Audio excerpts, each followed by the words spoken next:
Question में दो statement हैं, this one is assertion and that one is reason.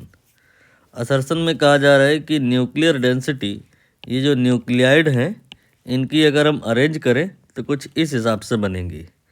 यहाँ पे इन्होंने BI जिसका Z83 और A209 है उसको सबसे ज़्यादा डेंस बताया है और LI इसको सबसे ज़्यादा लाइट बताया है। ये जो असर्शन है रॉन्ग है। ये कैसे पता चला? कंप्लीट स्टोरी इसके लिए आपको आनी चाहिए कि जो रेडियस होता है किसी भी न्यूक्लियस का वो मास नंबर A की पावर 1/3 पर डिपेंड करता है और वॉल्यूम जो होता है वो R³ के डायरेक्टली प्रोपोर्शनल होता है। बट R तो A की पावर 1/3 पर डिपेंड कर रहा है और इसकी पावर 3 कर दोगे तो volume directly proportional to A हो जाएगा।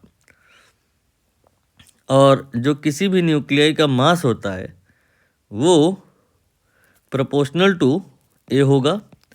ये कैसे पता चला? भाई कोई भी न्यूक्लियाई है उसमें न्यूक्लियन होते हैं। अगर 2 न्यूक्लियन है तो मास 2A हो जाएगा। 3 न्यूक्लियन है तो एक न्यूक्लियन का मास मान लो X है तो 2 न्यूक्लियन होंगे तो मास 2X हो जाएगा। 3 न्यूक्लियन होंगे तो मास 3X हो जाएगा। 4 न्यूक्लियन होंगे तो मास 4X हो जाएगा और अगर A न्यूक्लियन होंगे तो मास A × X हो जाएगा। तो जो M आप कह रहे हो AX है, वहीं से क्लियर हुआ कि M directly proportional to A होगा। ओके, नाउ डेंसिटी जो होता है वो होता है mass by volume. Mass directly proportional to A, density directly proportional to A से A कैंसिल हो जाएगा and density will not depend on A की पावर 0 यू कैन से।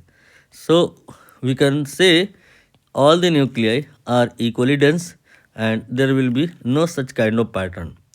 तो असर्शन यहाँ पे फॉल्स हो गया।